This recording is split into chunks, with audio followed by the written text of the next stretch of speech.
नमस्कार दोस्तों, मैं हूं जयलक्ष्मी नारायण। आप देख रहे हैं डी फोकस चैनल। जैसा कि आप जान रहे हैं कि हिंदू धर्म में जितिया पर्व का क्या महत्व है, वही जानने के लिए हम लोग आज इसी जितिया पर्व पे बात करने के लिए आए हुए हैं। राणा प्रताप नगर स्थित सूर्य मंदिर है, वहाँ पर वहाँ के आचार्य हैं, पुरोहित हैं, आचार्य रामकृष्ण जी। इनसे हम लोग जानेंगे जितिया पर्व का महत्व। आचार्य जी, बहुत बहुत स्वागत है हमारे चैनल। बहुत बहुत धन्यवाद आपको। जय श्री राम। क्या हम लोग जितिया पर्व के बारे में जानना चाह रहे हैं कि महिलाएं जो जितिया पर्व करती हैं अपने बच्चों के लिए, क्या महत्व है इस जितिया पर्व का? जितिया पर्व का महत्व तो बहुत बड़ा है। माताएं जो करती है वो अपने पुत्र की रक्षा के लिए और लंबी आयु के लिए वह व्रत करती है।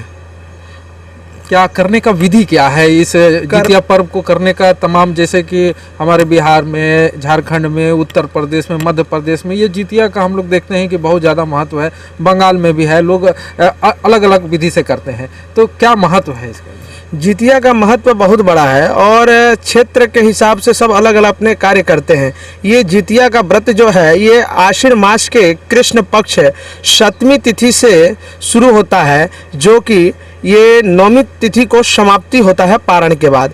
7वीं तिथि को महिलाएं जो होती है, माताएं जो होती है, वह स्नान ध्यान करके और इस व्रत का शुरुआत करती है, जो कि इस बार ये व्रत जो है 28 तारीख को है नहा खा स्नान, और 29 तारीख को ये व्रत है, और 28 तारीख को माताएं जो कि स्नान करने के बाद और भोजन जो प्रसाद है वो अपने चढ़ाती है और अपने पितृ देवता जितिया माता को चढ़ा करके प्रसाद को ग्रहण करती है।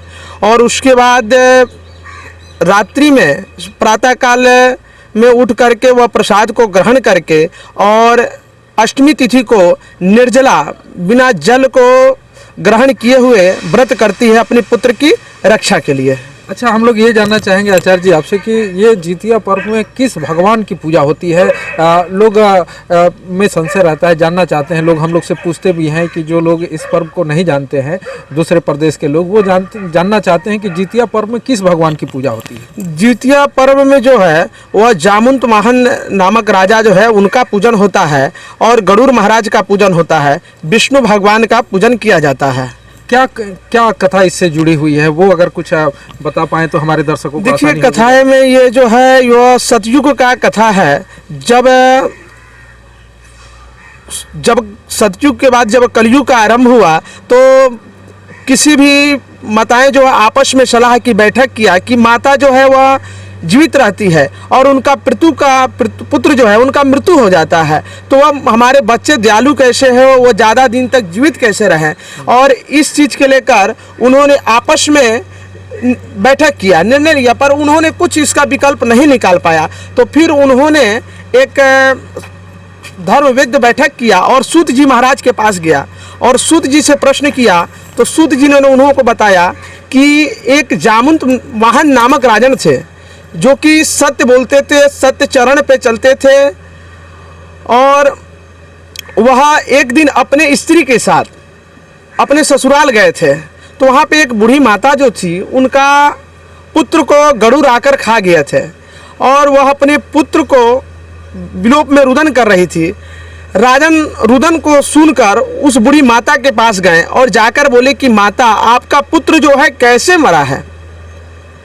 और इस तरह उन्होंने उनसे जाकर प्रश्न किया तो माता बोली कि गरुड़ जो है प्रतिदिन आकर गांव के लड़कों को खा जाते हैं और मेरे भी पुत्र को खा गए हैं, हाय मैं क्या करूं। रुदन कर रही थी तो राजन बोले कि मैं आपका पुत्र को अवश्य लाऊंगा। ऐसा कह के वह जहां गरुड़ आकर मांस खाया करते तो वहां चले गए और वहां जाकर राजा का बाया अंग को खाए, फिर दहिना अंग को खाए। तो गरुड़ महाराज बोले कि कौन है आप, देवता हैं या मनुष्य तो नहीं जानते हैं। तो राजन बोले कि आप जो है बताएं, पहले जी भर हमारा शरीर से मांस को खा ले, उसके बाद आप प्रश्न करिएगा।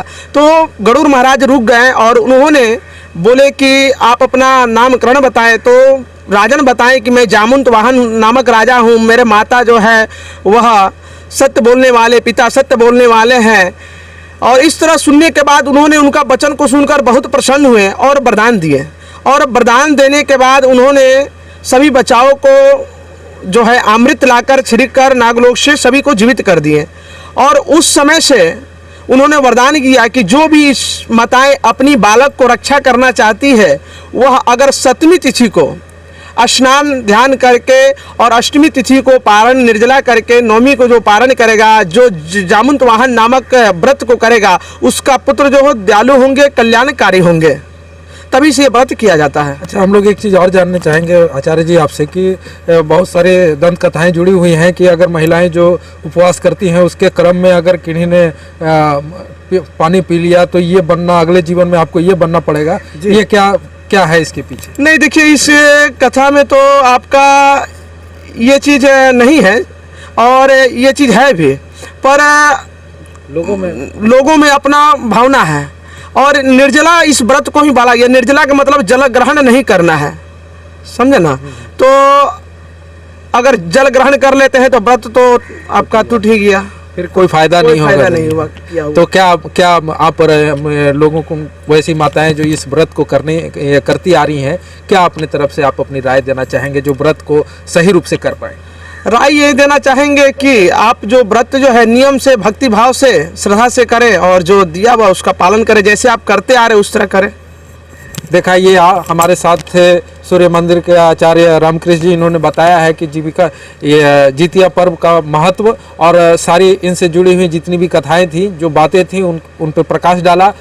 और हमारे चैनल के माध्यम से हम लोग और भी लगातार जो पर्व और जो आएगा लगातार उनकी जानकारी हम लोग वहाँ के पुरोहित के द्वारा देने का प्रयास करेंगे। कैमरामैन देवेंद्र के साथ मैं Jayalakshmi Narayan, D focus channel 50। Bumper offer, bumper offer, bumper offer. Shri Shri Durga Puja, Deepawali एवं छठ महापर्व के अवसर पर मां रोशनी गारमेंट्स का बम्पर डिस्काउंट ऑफर।